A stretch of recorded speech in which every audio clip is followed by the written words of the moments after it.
हाँ, तो देखिए लाइसेंसिंग पॉलिसी जो थी हमारी, मतलब ये हम लोग कंक्लूजन पे बात कर रहे हैं, चैप्टर तो खत्म हो ही गया है। बस पॉइंट बाय पॉइंट जो मेन मेन पॉइंट्स आए हैं उसका क्या मतलब इम्पैक्ट रहा, क्या चीज़ें रही, उसको डिस्कस कर रहे हैं। तो licensing policy helps the government to monitor and control the industrial production. However, excessive regulation by the government created two difficulty. अब गवर्नमेंट बहुत ज्यादा रेस्ट्रिक्शंस रेगुलेशंस लगाई हुई थी हर काम के लिए। ई फॉर्म भरो, 18 को 20 फॉर्म भरो, ये ऑफिस जाओ, इधर जाओ। तो इसके चलते लाइसेंसिंग का क्या होने लगा, पहला तो दिक्कत ये आया, क्या हो गया, मिसयूज हुआ। It was misuse by the industrial house, some big industries who get a licence not for starting a new firm but to prevent competitor from starting new firms. ठीक है, अब कुछ बड़ी बड़ी फॉर्म ने क्या किया, लाइसेंस ले लिया ताकि क्या हो, बाकी जो दूसरी कंपनियां हैं वो कम्पीट ना कर पाए, आ ही ना पाए। ठीक है, दूसरा जो यहाँ पे समस्या था वो था टाइम कंज्यूमिंग। कम्बरसम मतलब समस्या होता है, ठीक है, और कॉम्प्लेक्स मतलब जटिल। तो cumbersome and complex procedure for obtaining license was a very time consuming. A lot of time was spent by industrialists in trying to obtain a license. अब लाइसेंस के लिए ऑफिस ऑफिस घूमते रहिए, ये डिपार्टमेंट जाइए, फायर डिपार्टमेंट जाइए, थाने पे जाइए, फिर उस ऑफिस जाइए, फिर उस ऑफिस से तीसरे ऑफिस जाइए। तो ये बहुत ही टाइम कंज्यूमिंग प्रोसीजर हो जा रहा था, क्या करने का, लाइसेंसिंग करने का, लाइसेंस लेने का, क्योंकि उसके बाद ही आप काम शुरू कर सकते थे। तो ये एक समस्या थी। छठा कंक्लूजन निकलता है पब्लिक सेक्टर को लेकर के कि public sector made a remarkable contribution by creating a strong industrial base, क्योंकि शुरुआती समय में जो कुछ भी इंडस्ट्रियल बेस आपका क्रिएट हो पाया है वो सिर्फ और सिर्फ किसके चलते हो पाया, पब्लिक सेक्टर के चलते, क्योंकि पब्लिक सेक्टर ही मेन वहां पे क्या थी, प्रोडक्शन में थी। However public sector continued to monopolise in certain non essential areas which could well handled by the private sector. लेकिन बहुत लंबे समय तक प्राइवेट सेक्टर को कुछ ऐसे कामों में रखा गया जहां जरूरत नहीं थी आपकी पब्लिक सेक्टर की, जहां पे प्राइवेट सेक्टर बहुत अच्छे से काम संभाल सकता था, जैसे टेलीकम्युनिकेशन था, होटल इंडस्ट्रीज था, प्रोडक्शन ऑफ गुड्स था। अब जैसे ही देखिए इन सारे सेक्टर में जैसे ही आपका क्या हो रहा है, प्राइवेट सेक्टर आ रहा है, तो पूरा का पूरा नजरिया ही, पूरा का पूरा मतलब चीज ही चेंज हो गया। टेलीकम्युनिकेशन में पहले जमाने में मात्र आपको पता है सिर्फ और सिर्फ बीएसएनएल था, बीएसएनएल था। There was only BSNL. और एक सिम कार्ड आपको अगर लेना हो तो आपको कम से कम खर्चा करना पड़ेगा, तो 1000 रुपया खर्चा करना पड़ेगा। ठीक है, that was so much tough that moment कि बीएसएनएल का सिम लेना या ये करना। आज के टाइम में जाइए टेलीकम्युनिकेशन का घर पे आके दे रहे हैं, है कि नहीं। ठीक है, तो यहाँ पे ये सब सेक्टर्स में गवर्नमेंट को पहले ही फ्री छोड़ देना चाहिए था कि भाई प्राइवेट वाला आओ संभाल लो, लेकिन गवर्नमेंट ना, सबका सब हम ही देखेंगे।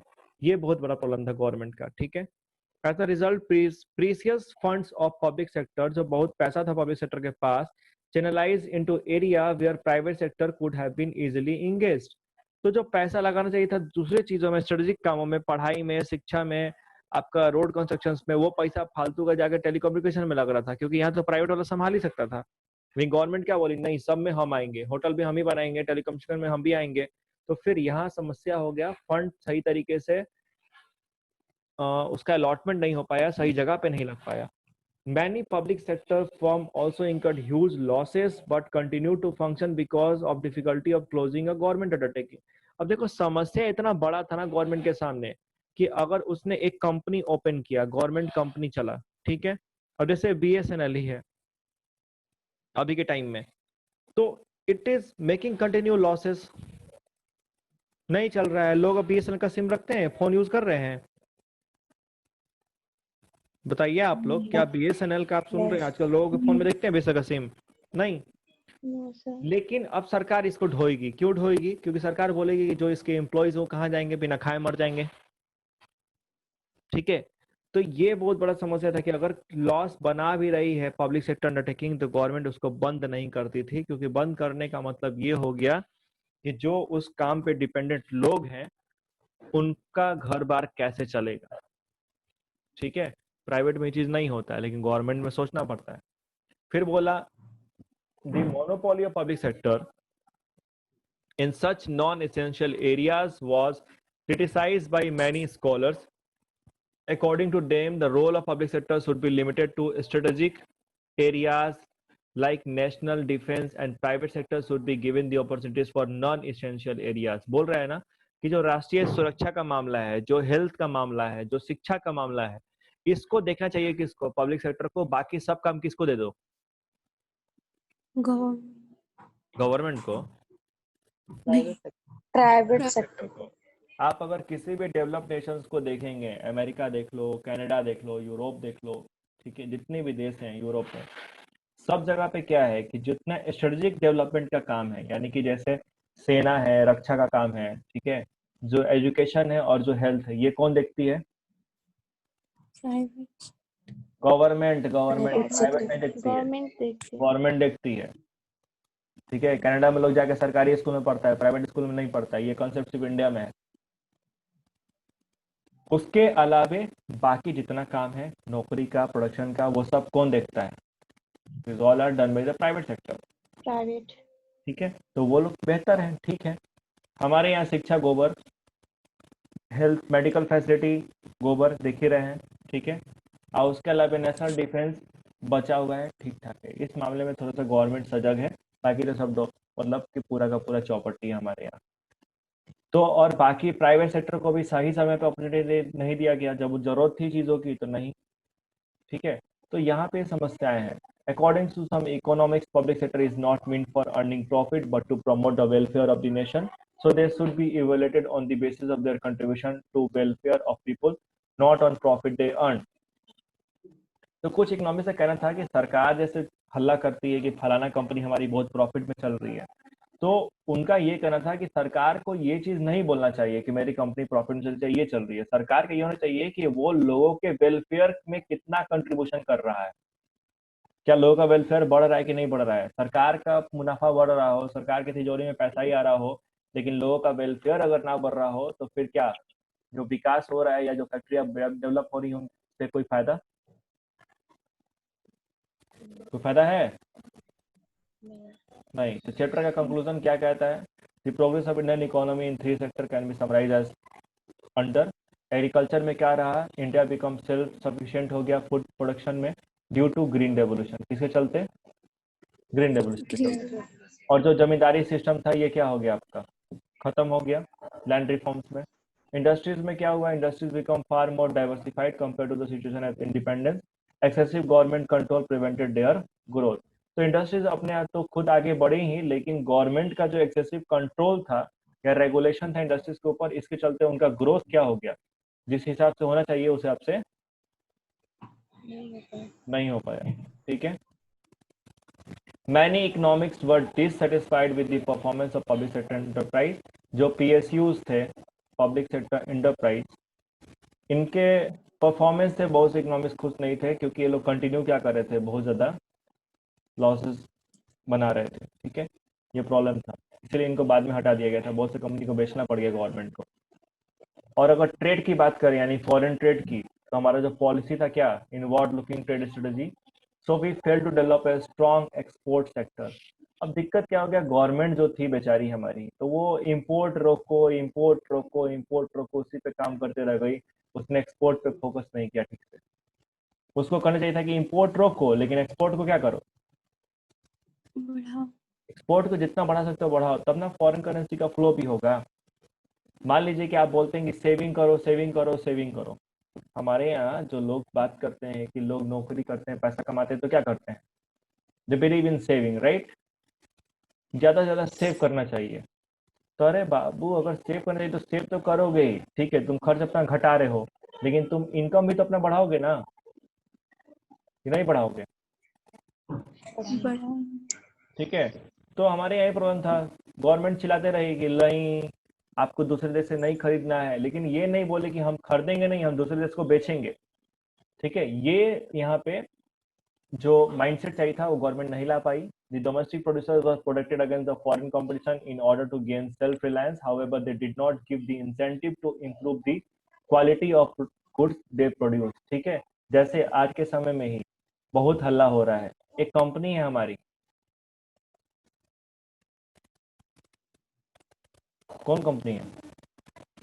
माइक्रोमैक्स। माइक्रोमैक्स है ना कंपनी,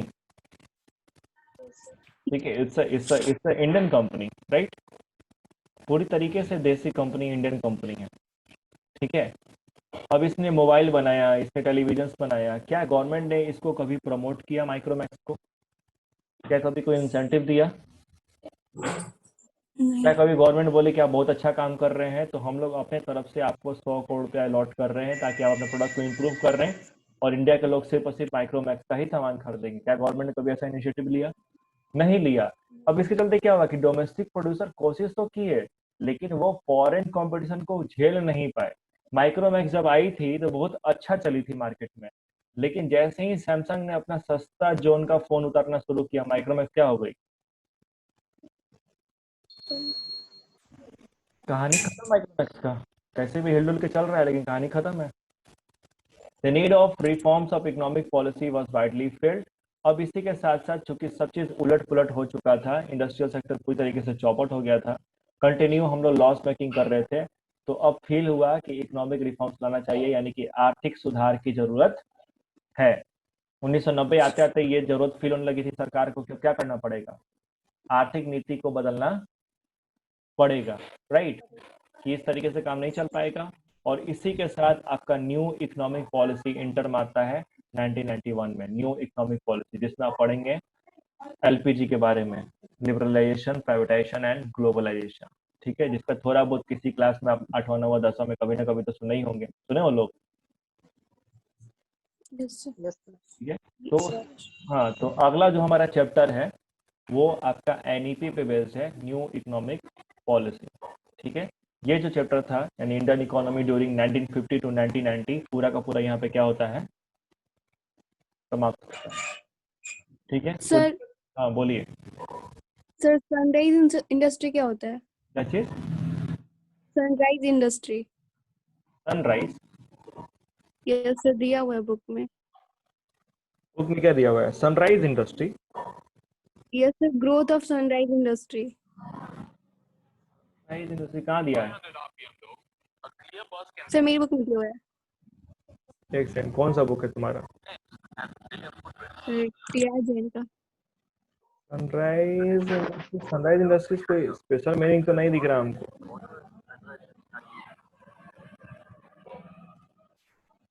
इलेक्ट्रिक इंडस्ट्री। अच्छा सन, अच्छा ये बोलो समझ गया।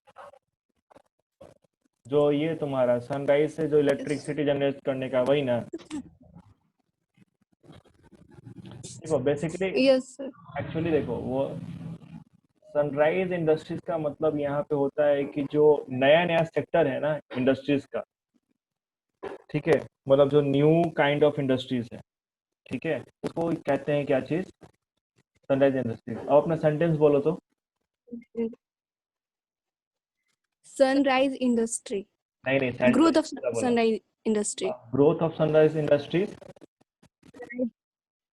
के आगे? In 1950 to 1990 was an era of electronic goods industry in the global market. Therefore, electronic industry was then called sunrise industry. हाँ देखो, सनराइज इंडस्ट्रीज सिर्फ इलेक्ट्रॉनिक्स के लिए यूज नहीं होता है, ये हर उस इंडस्ट्रीज के लिए होता है जो क्या हो, न्यू हो, जो क्या हो, New. हाँ, मतलब जो नए टाइप का इंडस्ट्रीज हो। ठीक है, जैसे फूड प्रोसेसिंग है, पेट्रोकेमिकल इंडस्ट्रीज है, फ्यूल प्रोडक्शन है, ठीक है, this all are new, some kind of new kind of industry. तो अब क्या था कि जो 1950 से 1990 का जो समय था ना, 1990 से 1950, 1950 1990 का, तो इस टाइम में जितने बाकी कंट्री थे, मतलब जो डेवलप कंट्रीज थे, वहां पे इंडस्ट्रियल रेवोल्यूशन का समय था वो, मतलब कि औद्योगिक क्रांति चल रही थी। वो लोग नए नए इंडस्ट्रीज क्या कर रहे थे, डेवलप कर रहे थे, नए नए टाइप का सामान बना रहे थे, नया नया टेक्नोलॉजी डेवलप कर रहे थे। लेकिन इस टाइम में इंडिया में क्या हुआ, क्योंकि इंडिया में प्राइवेट वाले को मौका ही नहीं दिया गया, और पब्लिक वाले का मोटिव क्या था, प्रॉफिट कमाना तो था नहीं, राइट? तो ये लोग क्या हो पाए कि उस तरीके से इंडस्ट्रीज को इंडिया के अंदर में डेवलप नहीं कर पाए। आज भी अगर आप देखिएगा, हमारे यहाँ पढ़ाई हो चाहे हमारे यहाँ इंडस्ट्री हो, वो भी आज भी क्या है, ट्रेडिशनल है कि नहीं? आज भी माँ बाप, बच्चा पैदा होता है तो दो ही को चीज सोचते हैं, या तो डॉक्टर बनेगा, नहीं तो क्या बनेगा? इंजीनियर। इंजीनियर बनेगा। हाँ, वो बात अलग है कि हो सकता है कि आज के जमाना में मतलब कोई लड़का का पैदा होगा तो कोई बोल सकता है कि सीए बनेगा, कुछ लोग को मालूम चल गया होगा। पुराने जमाने में तो सीए भी नहीं पता होगा कि क्या होता है। मतलब चीजें क्या हैं कि एक्सपोजर अगर नहीं मिलेगा आपको, तो आपको पता ही नहीं चलेगा ना कि क्या है। जैसे इंडिया में जो आपके प्राइवेट इंडस्ट्रीज थे उस टाइम में, अगर उनको मौका मिला होता, ठीक है, एक सेकंड रुको। Yes. हेलो, हेलो, हाँ अभी क्लास में था, फोन करें 10 मिनट बाद। खाली पढ़ लो ना, क्यों?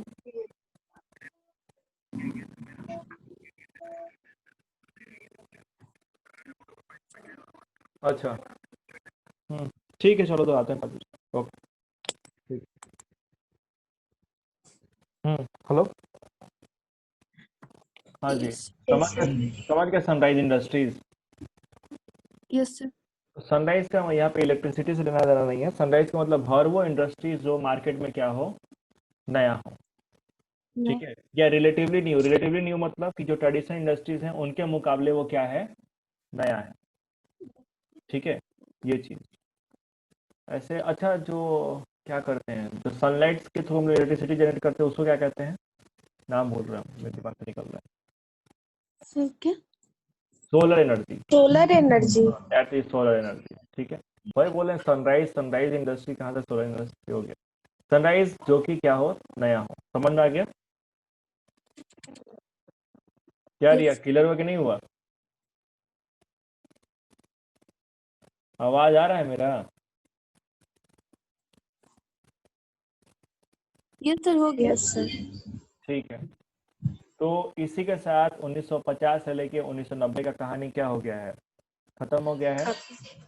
बस आपको याद क्या रखना है कि 1950 के बाद सरकार ने क्या डिसीजन लिया, कौन सी इकोनॉमिक अडॉप्ट किया, क्यों किया। उसके बाद आपका सीधा पूरा जो पर्पस बोला आ जाएगा स्टडी, वो किससे आ जाएगा कि एग्रीकल्चर की क्या प्रॉब्लम थी, क्या सोल्यूशन, इंडस्ट्रीज में क्या प्रॉब्लम था, क्या किया गया गवर्नमेंट के द्वारा, फॉरेन ट्रेड में क्या था, फॉरेन ट्रेड को कैसे ठीक किया गया या उसमें क्या गवर्नमेंट ने इनिशिएटिव लिए, ठीक है। और उसके बाद अंत में कंक्लूजन आप लोग सारा का सारा समझ ही गए, A to Z चीज की लाइसेंसिंग का क्या था, ये चीज़ें क्या थी। तो इस तरीके से पूरा का पूरा चैप्टर क्या होता है, खत्म होता है। क्वेश्चंस आपको करने पड़ेंगे, ठीक है। तो अगर आपके पास संदीप गर्ग का बुक हो तो ठीक है, और नहीं है तो हम क्वेश्चंस क्या करते हैं, पूरा का पूरा दे देते हैं आप लोगों को, ठीक है। सर ये वाला नोट्स भी दे दीजिएगा। और ये नोट्स भी सेंड कर देते हैं, ठीक है। तो देख लीजिएगा लोग। ठीक है सर। अब इसके बाद से कल हम लोग करेंगे अपने अकाउंट्स में। एडमिशन में तो शायद कुछ नहीं बचा। एडमिशन में पढ़ा दिए ना सारा कुछ जितना सिलेबस में है? पढ़ा दिए, बोले थे एक क्लास रखने के लिए। हाँ, अच्छा सुनो, एक तो दिक्कत ये है कि तुम लोग का टेस्ट नहीं हो पा रहा है, ठीक है। पहला चीज, आज जो हम तुमको वर्कशीट भेजे हैं एनपीओ का, वो देखे हो लोग? Yes, sir. Yes. हाँ, तो उस आपका एमसीक्यू का कोई भी क्वेश्चन से बाहर नहीं आएगा, ठीक है। मतलब 1 मार्क जो कैटेगरी का क्वेश्चन है वो बना लीजिएगा, ठीक है। और अपना टीवी भी जो पीछे बैठ के बजा रहे हैं थोड़ा सा उसको थाम लीजिए, बेहतर होगा। वर्कशीट आप उसको बना लीजिए, बना के सेंड कर दीजिएगा, ठीक है। आंसर हम एक बार में दे देंगे, मिला लीजिएगा आप लोग, ठीक है। या हम आंसर आपको दे देंगे 2 दिन बाद। पहले आप तो बना लीजिए, बना के कंपेयर कर लीजिएगा कि कितना सही है कितना गलत हो रहा है, किन कौन से क्वेश्चंस में दिक्कत हो रहा है। इसी की तरह 3 मार्क्स 4 मार्क्स और जो आपका लॉन्ग आंसर क्वेश्चन है उसका भी वर्कशीट आपको हम दे देंगे।